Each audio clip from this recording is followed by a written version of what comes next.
ফিতনা এমন এক পরীক্ষা যা নিঃশব্দে মানুষের ঈমান, জীবন সবকিছুকে প্রভাবিত করে। কখনো এটি আসে দুনিয়ার লোভ লালসার মাধ্যমে, আবার কখনো আসে বিভ্রান্তি এবং সন্দেহের মাধ্যমে। তাই একজন মুমিনের জন্য জরুরি হলো ফিতনার বাস্তবতা বোঝা এবং সময় থাকতে ফিতনা থেকে নিজেকে রক্ষা করা। আসসালামু আলাইকুম রহমতুল্লাহি বারাকাতু। সম্মানিত ভিউয়ার্স, আশা করি আল্লাহর অশেষ রহমতে আপনারা সবাই ভালো আছেন। ইসলামে ফিতনা শব্দটি গভীর অর্থবহ। এটি শুধু বিপদ বা কষ্ট নয়, বরং বাধা, বিপত্তি, মতবিরোধ, আবার কখনো কখনো শাস্তিকেও বোঝায়। কুরআনের মধ্যে আল্লাহ তাআলা বলেন, মানুষ কি মনে করে শুধুমাত্র আমরা ঈমান এনেছি বললেই তাকে পরীক্ষা ছাড়া ছেড়ে দেওয়া হবে? এই আয়াতটিতেই বোঝা যায় ফিতনা শুধু ভয়ঙ্কর বিপদই নয়, বরং মানুষের ঈমান যাচাইয়ের আরও একটি মাধ্যম। ফিতনা মানুষের সামনে দুইভাবে উপস্থিত হয়, একটি প্রবৃত্তির মাধ্যমে, আরেকটি সন্দেহের মাধ্যমে।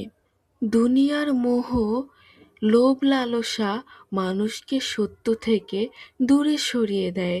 আবার ইসলামের ভুল ব্যাখ্যা, বিভ্রান্তিকর মতবাদ ও অজ্ঞতা মানুষকে সত্য পথ থেকে বিচ্যুত করে দেয়।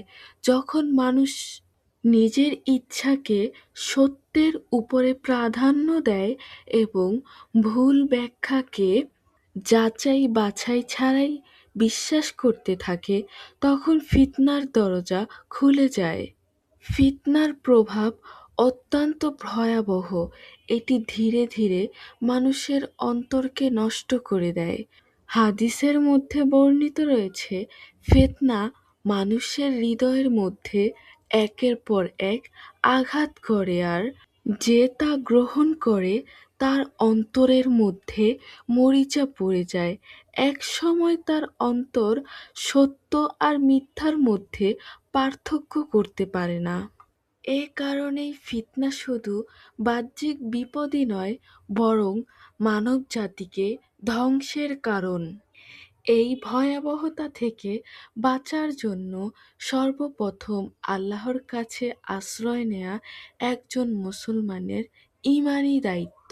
৫ ওয়াক্ত নামাজের পর ফিতনা থেকে বাঁচার জন্য আল্লাহর কাছে দোয়া প্রার্থনা করা জরুরি এবং কুরআন ও রাসূলের সুন্নাহকে সঠিকভাবে আঁকড়ে ধরা এবং আমল করাই হতে পারে একমাত্র ফিতনা থেকে বাঁচার পথ। প্রিয় নবী সাল্লাল্লাহু আলাইহি ওয়াসাল্লাম আমাদের নেককার মানুষদের সাথে থাকার পরামর্শ দিয়েছেন, কারণ একাকিত্বে বিভ্রান্তি বাড়ে।